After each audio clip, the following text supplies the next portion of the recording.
नमस्कार. मी शेखन नानसकर. पुण्यातच जन्माला आलो. जन्माला आलो त्यावेळेला आई वडील होते. एक घर होतं.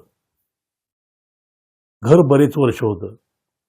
मग नंतर स्वतःचा बंगला होता. आहे. लहानपणापासून मला घरात राहण्याची सवय आहे. चालवायला शाळेत सायकल होती. मोठं झाल्यानंतर गाडी आली. जर मी आजारी पडलो तर मी डॉक्टरांकडे जायचो. डॉक्टर मला औषध द्यायचे, मी बरा व्हायचो. रस्त्यात कुठे जर मी पडलो तर लोक मला उचलायचे. कधी खोक पडली तर त्यात हळद भरायची, आई वडिलांकडे घेऊन जायची. त्यावेळेला वाडा संस्कृती होती. वाड्यामध्ये जरी माझे आई वडील नोकरीला गेलेले असले तरी वाड्यातले इतर लोक सांभाळायचे. कधीच असं एकटेपणा वाटला नाही. कायम कोणतरी पाठीमागं असायचं. कायम कोणीतरी काळजी करणारं असायचं. अगदी आई वडील समोर नसले तरी ते संध्याकाळी यायचे. आल्यानंतर माझी वास्तवपुस्त करायचे. मला काहीतरी खाऊ आणलेलं असायचं. मला काहीतरी नवीन कपडे लत्ते, काहीतरी खेळणी, काहीतरी चालायचंच. सतत माझी काळजी करणारे माझे नातेवाईक, माझे आई वडील, माझा समाज असा होता. मला एकटेपणा कधीच वाटला नाही. मोठं झालो, हळूहळू कॉलेज नंतर थोडीशी सवय झाली की सतत आपल्याबरोबर कोणीतरी आई वडील, कोणतरी पाठीमागा आपल्या असायला पाहिजे असं नाही. आपण एक इंडिपेंडंट व्यक्तिमत्व आहोत. पण तरीही सतत मनात एक भावना असायची की माझे आई वडील माझ्या मागे आहेत, माझे नातेवाईक आहेत, काही झालं तर माझे मित्र मला सांभाळायला येणार आहेत. मला सहसा पूर्ण एकटं असं कधीच पडायला लागणार नाही अशी मला पूर्ण खात्री होती. ज्या वेळेला मी कुठेही जायचो किंवा ट्रिपला जायचो, बाहेर गावी जायचो, तरी कधी असं वाटलं नाही की आपण एकटे आहोत आणि आपल्याला काहीही आधार नाही, असं कधीच वाटलं. काही झालं तर कोणतरी सावरायला कोण ना कोणतरी याची निश्चित खात्री होती. कधी असं वाटलं नाही की आपण एकटे आहोत आणि कोणतरी मागणं येऊन आपल्याला मारेल, कोणीतरी भोसकेल, कोणतरी ठार मारेल. पुढच्या क्षणी माझं काय होईल काही सांगता येत नाही असं मला कधीच वाटलं. मला काय तुम्हाला सुद्धा वाटलं नसेल. त्याचं कारण आपण अत्यंत एका सिक्युअर्ड एन्व्हायरमेंटमध्ये जगलेलो आहोत. त्याच्यामध्ये आपले आई वडील आहेत, आपले नातेवाईक आहेत, आपलं घर आहे, आपला समाज आहे, आपले मित्रमंडळी आहेत, आप्त संबंधी आहेत. आणि या सगळ्यांचं मिळून एक एन्व्हायरमेंट, एक इकोसिस्टीम ही आपल्याबरोबर कायमची आहे. त्यामुळे आपण असं फिलिंग सुद्धा कधी मनात येत नाही की आपण पूर्णतः एकटे आहोत. साधारणतः इंजिनियर झाल्यानंतर, तर शिक्षण संपल्यानंतर मी जंगलात जायला लागलो. पहिल्यांदा जेव्हा मी जंगल पाहिलं, तिथले प्राणी पाहिले, तिथलं एकंदरीत वातावरण पाहिलं आणि जंगलामध्ये एकटं फिरून पाहिलं, त्यावेळेला पहिल्यांदा लक्षात आलं की एकटेपणा म्हणजे काय असतो. आजूबाजूला आपलं कोणीच नाही, आपल्याला सावरणारं कोणीच नाही, आपले आपणच. आपण जखमी झालो तर कोणी नाही, आपल्याला माया करणारं कोणी नाही, कोणीही नाही. म्हणजे मी ते कथा ऐकली होती की अमेझॉनच्या जंगलामध्ये एक विमान कोसळलं, त्यातली एकच मुलगी जिवंत राहिली. जी मुलगी 17 दिवस फाईट करत करत करत शेवटी मरणाच्या दारात असताना तिला एका बोटीने पाहिलं. आणि त्या लोकांनी, इथले वन्य लोक होते, ते वन्य म्हणण्यापेक्षा त्या भागात राहणारे, अमेझॉनच्या भागात राहणारे, आणि त्यांनी तिला त्यांच्या वस्तीवर नेलं. करत करता ती वाचली. त्यावर तिच्या अंगात किडे पडले होते. ते किडे काढले, तिच्यावर ट्रीटमेंट केली आणि ती पुढे सुधारली. पण तिने जे पाहिलं ना, ते खरंच जंगली जीवन होतं. आपल्याबरोबर कोणीच नाही, आपल्याला सावरायला असणारं कोणी नाही, प्रत्येक जण कुठेतरी आपल्यावर मारायला टपलेला. आपण नाही कमी पडलो की या निसर्गातलं कोणतरी आपल्यावर हावी होणार आणि आपण संपणार, असे एक सततचं फिलिंग. हळूहळू तुम्हाला खरं सांगतो, मला ह्यातले गम्य कळायला लागलं. एकटं असणं म्हणजे काय, आणि माझा मनात विचार यायला लागला की हे जे प्राणी जंगलातले आहेत कसे जगत असतील. आणि विचार करता करता एक गोष्ट लक्षात आली की नाही, सोपं नाही, अत्यंत अवघड आहे. म्हणजे यातले काही जण जेव्हा जन्माला येतात त्यावेळेला त्यांचे आई वडील त्यांनी कधीच पाहिलेले नसतात आणि पाहणार नसतात. अंड्यातनं बाहेर येणारे मगरीची पिल्लं किंवा अंड्यातनं बाहेर येणारे कासवाची पिल्लं, बऱ्याच वेळेला सापांची पिल्लं सुद्धा यांनी त्यांचे आई वडीलच पाहिलेले नसतात. इनचे अनेक प्रकारचे कीटक त्यांनी त्यांचे आई वडील कधीच पाहिलेले नसतात. त्यामुळे चाइल्ड केअर किंवा लहान मुलांची काळजी असा कुठल्याही प्रकार त्यांच्या आयुष्यातच नाही. त्यानंतर चाइल्ड केअर नाही, त्याचबरोबर जगायचं कसं हे त्यांना कोणीही शिकवत नाही. मला जन्माला आल्यापासून मी चालावं कसं, मी उभं कसं राहावं, मी पळावं कसं, मी काय करावं, मी शिकावं कसं, पुढं काय करावं, हे सगळं सगळं मला कोणतरी शिकवलं आणि मी शिकत गेलो. यांच्या बाबतीत त्यांना शिकवणारं कोणीच नाही. निसर्गाने त्यांना जे सांगितलं असेल ती त्यांची पुंजी आहे. त्या पुंजीवरच ते जगतात आणि त्याच पुंजीवर त्यांचं काय बरं वाईट ते होतं. कधीच आपण असा विचार करत नाही की आपण या सगळ्या आपल्या समाजापासून, आपल्या मित्रमंडळींपासून, ह्याच्यापासून आपण वेगळे एकटे असू, नाही, होत नाही. पण आता ही कासवांच्या पिल्लांची उदाहरणं घ्या. समुद्रातनं हजारो मैल ते कासव पोहून येतं आणि ती मादी समुद्र किनाऱ्यावर अंडी घालते, एक खड्डा खणते, त्यात अंडी घालते आणि ती पुरते आणि समुद्रात निघून जाते पुन्हा परत न येण्यासाठी. जन्माला आलेली पिल्लं ती त्या अंड्यातनं बाहेर येतात. त्या वाळूवरनं सरपडत सरपडत त्यांना इन्स्टिंक्ट सांगते की या दिशेला जायचे. समुद्राच्या दिशेला जातात, जर दिशा चुकली तर संपलं, मेले. अर्थात या प्रवासामध्ये त्यांच्यावर अनेक पक्षी टपलेले असतात. वर्ण त्यांना ते टिपायला टपले असतात. जे सापडतात ते शिकार होतात आणि या सगळ्या तडफडीमध्ये जे समुद्रापर्यंत जाऊन पोहोचतात ते समुद्रात शिरतात. पुढचे धोके वेगळेच. या सगळ्या बाबतीत त्यांना सावरणारं, त्यांना प्रोटेक्शन देणारं, त्यांना शिकवणारं कोणीही नाही. असे अनेक प्राणी आहेत की ज्यांना सांगणारं, प्रोटेक्शन, संरक्षण देणारं, माया देणारं कोणीच नाही. माया हा शब्दच त्यांच्या आयुष्यात नाही. आपल्याला खूप सवय आहे, लहानपणी एखादं मूल जन्माला आलं तर सगळी वस्ती येऊन त्या मुलाचं कौतुक करते. मी तर लहानपणी वाडा पद्धतीत वाढलो. वाड्यामध्ये सगळा वाडा गोळा व्हायचा, अशी गोष्ट कुठली घडली तर. पण ह्यांच्याकरता करणारं कोणी नसतं. त्यांना माया ही गोष्टच माहीत नाही. म्हणजे या समुद्राचा प्रवास करत असताना कधी काळी समोर एखादा शिकारी मासा, प्राणी आला तर एखाद्या तरंगणाऱ्या पानाखाली किंवा तरंगणाऱ्या शेवाळ्याच्या खाली जाऊन लपायचं. तो निघून गेला की पुन्हा पोहायला सुरुवात, कारण पुन्हा जिथनं त्याची आई आली त्या दिशेला त्याला पुन्हा जायचं असतं. पण तुम्हाला खरं सांगतो, भयंकर अवघड आहे. कसं जगत असतील कल्पना गेलेली बरी. लहानपणापासून आईवडील कोण माहित नाही, मी इथं का आलो मला माहित नाही. कसं जगायचं हे फक्त निसर्गाने सांगितलं. काय खायचं ते मला तोच सांगतो.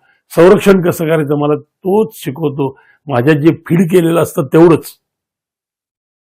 ह्याच्या व्यतिरिक्त कुठलेही प्रशिक्षण मला नाही. थोडेसे मॅमल्सच्या बाबतीमध्ये, थोडंसं पक्ष्यांच्या बाबतीमध्ये आहे. पक्ष्यांची पिल्लं ज्या जन्माला येतात त्या पिल्लू उडेच तोपर्यंत आई वडील त्या पिल्लाची काळजी घेतात. वाघासारखा प्राणी त्याचं पिल्लू ज्या जन्माला येतात तिथपासून साधारणतः 24 महिने, 26, 27 महिने, कधी कधी 3.5 वर्षापर्यंत सुद्धा त्या पिल्लांची ते काळजी घेतात. पण त्यानंतरचं एक वैशिष्ट्य म्हणजे ज्या वेळेला पिल्लू घरट्यातनं उडून जातं किंवा एखाद्या वाघाचं पिल्लू ज्या वेळेला घरट्यातनं म्हणण्याच्या त्याच्या कुटुंब सोडतं, हे कुटुंब एक साधारणतः 3 वर्षाच्या आसपास हे कुटुंब मोडतं आणि आई वेगळी होते, पिल्लं वेगळी होतात, हे सगळे वेगवेगळे होतात आणि इथून पुढचं आयुष्य त्यांना एकट्यानंच काढायचं असतं. याच्या पुढच्या आयुष्यात आई वडील त्यांना आणि ते आई वडिलांना ओळखत नाहीत. पक्ष्यांची पिल्लं सुद्धा जेव्हा उडून जातात त्यानंतर त्यांना आयुष्यात आई वडील भेटतात का नाही माहित नाही. भेटलं तर हे आपले आई वडील आहेत का नाही हे त्यांना कळतं का नाही माहित नाही. मला नाही वाटत त्यांना माहित असेल. काय होत असेल त्यांचा विचार करा. कोणीच नाही. इथून पुढे प्रत्येक गोष्ट स्वतःची स्वतःला करायची असते. आपल्या मनुष्य प्राण्याच्या मुलावर जर कोणी हल्ला केला, कोणी त्याला त्रास दिला तर त्याचे आई वडील चवतळून अंगावर येतात. कुठपर्यंत? पार मुलगा मोठा होऊन म्हातारा होईल लागेल तोपर्यंत गलित का तर झालेले त्याच्या आई वडील हे त्याला संरक्षण द्यायला पुढे येतात. आपल्याला सवयच आहे ती. आपली एकत्र कुटुंब पद्धती आपल्याला अस्तित्वात आहे. त्यामुळे पार प्रौढ म्हातारा व्हायला लागेल तोपर्यंत आई वडिलांचं संरक्षण मानसिक असेल काही असेल हे त्याला कायमस्वरूपी बहाल केलेलं आहे. त्यामुळे आपण ही कल्पना नाही करू शकत कसे जगत असतील. माझे या जगात कोणीच नाही असं जर म्हणलं तर अनेक माणसांना डिप्रेशन येईल. आज हे सगळं आहे म्हणून मी आहे. माझं घर, माझी वस्ती, माझे मित्र, माझे नातेवाईक, माझा समाज, माझा देश हे सगळं आहे म्हणून मी आहे. याच्या सकट मी आहे. पण एखाद्या निर्जन बेटावर एखाद्या मी एकटा, जसं ते मी अनेकदा सिनेमाचा उल्लेख करतो, कास्टअवे नावाचा सिनेमा आहे. एक होडी जहाज फुटतं आणि त्या जहाजावरचा एकच माणूस त्या किनाऱ्याला लागतो आणि त्या बेटावर तो 4 वर्ष एकट्याने काढतो. सगळ्यात शेवटी तो असा निर्णय घेतो की आपल्या जगण्यातच काही अर्थ नाही, आपण आता एक तराफावरून त्या तराफ्यावर जाऊ आणि त्यानंतर जगलो तर जगलो नाही तर मरू. आपण इतकी त्याची मनाची तयारी होते कारण जगण्यासारखं काहीच नाही. मुलं नाहीत, बायका नाहीत, कुटुंब नाही, समाज नाही, कोणीच नाही. मग एकट्याने कसं जगायचं? शेवटी काय करतो तो आत्महत्या करायला प्रवृत्त होतो. तो त्या तराफ्यावर बसतो आणि स्वतःला समुद्रात झोकून देतो. पण हे माणसाच्या बाबतीमध्ये अशक्य.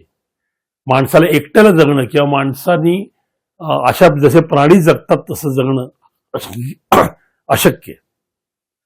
हे कसं जगत असेल याचा जरा फक्त विचार करा. म्हणजे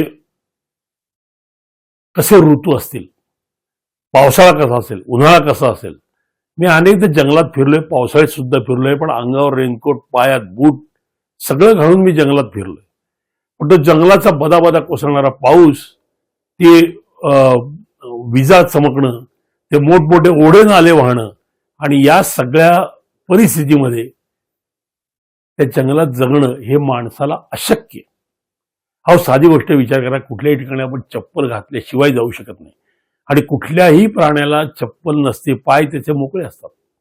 अशा परिस्थितीमध्ये तो जगत असतो आणि आपण या सगळ्या गोष्टीला सरावलेलो. त्यामुळे आपल्याला एकटेपणा हा अशक्य. निसर्ग अतिशय कठोर असलेला निसर्ग आपण फार सह्य करून घेतलाय. म्हणजे आम्हाला घर आहे, आम्हाला गरम पाणी आहे, आम्हाला पांघरुण आहेत, आम्हाला कपडे आहेत आणि हे सगळं आहे म्हणून आम्ही जगू शकतो या निसर्गाशी फाईट करत.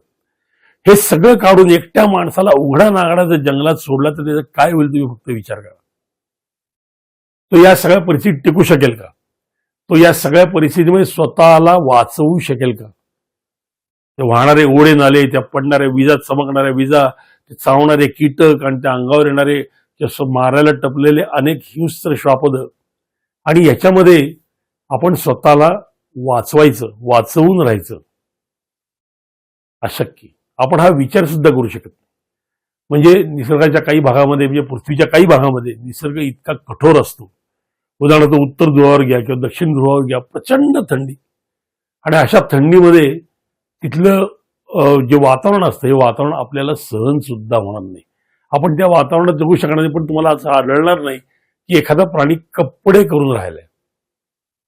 फार फार तर काय होतं, त्याच्या अंगावर थोडीशी फर येते, थोडेसे केस वाढतात. याच्या पलीकडे फार फरक होत नाही. पण अशा परिस्थितीमध्ये त्याला फाईट करावीच लागते. मग अशा वेळेला अत्यंत एक्स्ट्रीम एन्व्हायरमेंटमध्ये हे अस्वलासारखे प्राणी जमिनीत बर्फात खड्डा काढून त्या खड्ड्यात 6 महिने हायबरनेशनला जातात. 6 महिने काही करायचं, हालायचंच नाही, मोडून राहायचं. हे त्यांना सगळं निसर्ग शिकवतो. कोण शिकवतं माहित नाही. कसं त्यांना हे कळतं माहित नाही, याची फाईट कशी करावी. दुसरी गोष्ट म्हणजे तसं जर झालं तर अशा वेळेला समजा हल्ला झाला किंवा काही झालं, वाचवायला येणार कोण आहे तर कोणीच नाही, माझं मी. जर माझ्यात ताकद असेल, जर माझ्याकडे वेपनरी असेल, म्हणजे नखं असतील, मला माझी दृष्टी चांगली असेल, माझ्या अंगात ताकद असेल, मी निरोगी असेल, तरच मी जगू शकेन. आणि जर अशा परिस्थितीत मरण समोर आलं तर तरीही प्राणी ते स्वीकार करतात, कारण काही करूच शकत नाही. आणि अशा वेळेला या सगळ्या परिस्थितीमध्ये जगायला त्यांना निसर्ग शिकवतो. या परिस्थितीची युद्ध करणं, त्या परिस्थितीवर मात मिळवणं, त्या परिस्थितीत स्वतःचे आनंद, साधी गोष्ट म्हणजे स्वतःचं अन्न. सकाळ झाली, संध्याकाळ झाली की आमच्या समोर ताट येतं, आमच्या समोर चहा येतो. घरी कोणी नसेल तर बाहेर जाऊन हॉटेलमध्ये मी करू शकतो, पण यांच्याकरता काय, काही नाहीये. यांच्याकरता सकाळी उठल्यापासून स्वतःचं अन्न स्वतःलाच मिळवावं लागतं. आणि कुठल्याही परिस्थितीत थोडेसे डिसेबल झाले तर काय होत असेल, अत्यंत हाल होतात, खायला मिळत नाही, कोणीही खायला आणून देत नाही. अनेक प्राणी असेल जे कळपाने राहतात किंवा थोडे समूहाने राहतात, पण त्यांच्यामध्ये सुद्धा फार कमी प्राणी असे जे इतरांना खायला आणून देतात आणि त्यांना वाचवतात. जो तो स्वतःच पाहतो. त्यांना निसर्गाने तसंच शिकवलं, जर तुम्ही स्वतः वाचलात तर सगळं वाचणार, नाही तर काही नाही, तुम्ही सगळंच जाणार आहे. म्हणजे मला वाटतं, मी एकदा जात असताना आमच्या गाडीच्या भीतीमुळे एक वासरू त्याने पुलावरनं खाली कोरड्या नदीत उडी मारली. इतक्या वन्न पडल्यामुळे त्याला किती लागलं असेल तुम्ही विचार करा. आम्ही गाडी थांबवली, भराभर पळत त्या पुलाच्या खाली गेलो. ते वासरू उठायचा प्रयत्न करत होता. लांबवर त्याची आई त्याला बघत होती, पण काही करू शकत नव्हती. लांबनं ती फक्त त्याला बघत राहिली. अनेक वेळा असं होतं की साम्राज्य एखाद्या पिल्लाला, पाडसाला, एखादा बिबटा किंवा एखादा वाघ पकडतो आणि पकडल्यानंतर त्याला तो खेळवत खेळवत मारत असतो आणि आई तिचे संबंध बघत असते, काहीही करू शकत नाही. निसर्गात कोणी काही कोणाकरता फार मदत करू शकत नाही. जे ती गोष्ट स्वतःची स्वतःलाच करावी लागते. आणि ही करताना त्याला निसर्गाने जेवढी पुंजी दिली तेवढीच पुंजी त्याच्याकडे पहिल्यापासून शेवटपर्यंत असते. पण आपण त्याच्याकडे पाहत असताना आपला दृष्टिकोन वेगळा असतो. आपण त्याच्याकडे आपल्या दृष्टिकोनानं पाहतो. म्हणजे तो लहानपणापासून किती अडचणीत वाढला असेल, किती त्यांनी फाईट केली असेल, याचा आपण कधी विचारच करतो. आपल्याला असं वाटतं की त्याच्या उदाहरणार्थ घरात आलेली एखादी पाल, त्या पालीला आमच्या घराणं असं होतं की ज्या घराण्याच्या पालीशी फार दुश्मनी होती. पाल म्हणलं की सगळे जण झाडू घेऊन धावायचे आणि त्या जाऊन त्या काही करून त्या पालीला सापटीतनं बाहेर काढून मारायचं. ती मारल्यानंतर पार ते तरफडत अशी आडवी पडली की त्याला घ्यायचं, एखाद्या केरकाडण्यावर जाऊन बाहेर टाकून यायचं. पण विचार करा, त्या पालीच्या पाठीमागे कोण असेल? ती कशा करताय घरात येते? उन्हाळ्याच्या दिवसात पाली बाहेर निघायला लागतात आणि पाली बाहेर निघून कुठेतरी ट्यूबच्या मागे किंवा कुठेतरी जाऊन त्यांना अंडी घालायची असते. त्यांच्या दृष्टीने निसर्गाने सांगितलेली गोष्ट हीच त्यांच्या दृष्टीने शेवटची असते. त्याच्याकरता त्यांची सगळी तडफड चाललेली असते. पण आम्हाला ते पाहत नाही. एकदा आमच्या घरात आली म्हटल्यानंतर आम्ही त्याला मारण्याच्याच मागे लागतो. अशा वेळी त्या पालीचं काय होत असेल विचार करा. अहो, कशाला साधा टोळ यायचा घरामध्ये, टोळ आले थंडीमध्ये ते सुद्धा सहन व्हायचे नाही. कुंचा घेऊन त्या टोळाला मारायला धावायचे. एकदा तो टोळ मेला की त्याला एकदा त्या खेरकाड्या टाकून बाहेर टाकला की प्रश्न मिटला. पण किती त्यांना याच्याकरता फाईट करावी लागत. उदाहरणार्थ विचार करा तुम्ही, काही काही पक्षी हे थंडीमध्ये त्यांचं जे मायग्रेशन असतं, स्थलांतर, 4-4 हजार किलोमीटर ते उडून येतात सायबेरियावरनं भारतापर्यंत. अशा वेळेला त्या 4,000 किलोमीटर मध्ये कदाचित एक मोठा फ्लॉक म्हणून किंवा आपण त्याला थवा म्हणू, हा थवा तिकडनं उडून जातो. पण त्याच्यामध्ये जर एखादा पक्षी आजारी पडल्यामुळं किंवा जखमी झाल्यामुळं काय वरनं खाली पडला, त्याला वाचवायला कोण येतं? कोणी येऊ शकत नाही. जो मागं पडला तो मागं पडला. पूर्वीच्या गोष्टी मला आठवत आहेत की ज्या वेळेला अशा वन्य प्राण्यांच्या टोळ्या होत्या, त्यावेळेला टोळ्या सतत मायग्रेट करत असत, इकडनं तिकडं स्थलांतर, भटक्या टोळ्या. आणि या भटक्या टोळ्यांमध्ये एखादा अतिशय म्हातारा झालेला माणूस चालता येणं शक्य नाही, तर टोळी त्याला मागं सोडून जायची. त्या ठिकाणी त्या माणसाचं काय होत असेल? काही नाही, थोड्या वेळात तो तडफडत तडफडत मरणार, कोणतरी त्याला मारणार, खाऊन टाकणार, संपलं विषय. पण हे इतकं अवघड आहे जे आपल्या आता डोक्यातच नाहीये. म्हणजे मी जन्माला आल्यापासून माझं रहनसहन, माझी सगळी राहणीमान आणि माझ्या ज्या पुढचे विचार आहेत, हे सगळे पुढचे विचार सिक्युअर्ड आहेत. मला कधीच असं वाटत नाही एखादा माणूस येऊन मला मारेल. मला नाही वाटत असं. त्यामुळे मी अत्यंत आनंदाने जगत असतो. मी कुठे जातो तिथं आनंदाने जगत असतो. बसल्या बसल्या मी कधीच काळजीने मागं पाहत नाही की कोणी मागचा माणूस मला मारेल का. कधीतरी मनात विचार येतो का आपल्या? नाहीये. पण या प्राण्यांचं असं नाहीये. इथे प्रत्येक जीवाला मारणारा दुसरा जीव, जीवो जीवस्य जीवन, आणि त्याला सतत काळजी करावी लागते की कुठला प्राणी आपल्याला हल्ला करेल का. म्हणून ते चरणारं हरण किंवा कुठलेही शाकाहारी प्राणी हे सतत वर पाहत असतात की मागं पाहत असतात की कोणी आपला हल्ला करते का. दिवसाचे 24 तास त्यांनाही काळजी असते. दिवसा असते, रात्री असते, चरताना असते, फिरताना असते, एका जागी बसले असतील तर झोप काढताना असते. झोप काढणार कशी? साधा विचार करा तुम्ही. आम्ही 7-8 तास बिनघोर झोपतो आणि हे बिनघोर झोपताना आपल्याला कधी असं वाटत नाही की आपल्याला कोणी हल्ला करेल. पण जे सांबर जंगलामध्ये एकटंच झोपतं त्याला किती सावध राहायला लागत असेल.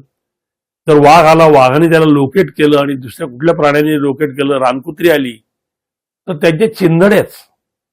तर त्यामुळे ते त्याची स्वतःची काळजी 24 तास, त्यामुळे सतत जागरूकता. कसे राहत असतील, कसे जगत असतील. बोलण्यासारखं खूप आहे, कारण मी अजून एका व्हिडिओमध्ये या संबंधी बोलेन. पण एक नक्की आहे की कुठलाही प्राणी तुमच्या समोर जो येईल, एक लक्षात घ्या, त्यांनी आयुष्यात खूप फाईट केलेली आहे. इथपर्यंत तो यायला, तो जर मोठा असेल तर त्यांनी त्या वयाच्या त्या स्टेजपर्यंत त्यांनी तो खूप झगडलाय. त्यांनी स्वतःला खूप वाचवलंय, खूप युद्ध केलंय, जगण्याकरता युद्ध केलंय, अन्न मिळवण्याकरता केलंय, सहचारी मिळवण्याकरता केलंय, सतत फाईट केली. आणि त्या फाईटमुळे तो आज इथपर्यंत येऊन पोहोचलाय. म्हणून त्याच्या कर्तृत्वाला आपण कधीतरी मानलं पाहिजे. आपण आपले सिक्युअर्ड एन्व्हायरमेंटमधनं आपण जेव्हा त्याच्याकडे पाहतो आणि एक मनुष्य म्हणून ते कुठेतरी खाली प्राणी किंवा ते मागासलेले असं म्हणून त्याच्याकडे बघतो, तसं पाहू नका. त्यांनी सुद्धा खूप फाईट केली आणि ही सगळी करत असताना फक्त ते कसं जगत असतील याच्यावर कधीतरी तुम्ही फक्त विचार करून बघा.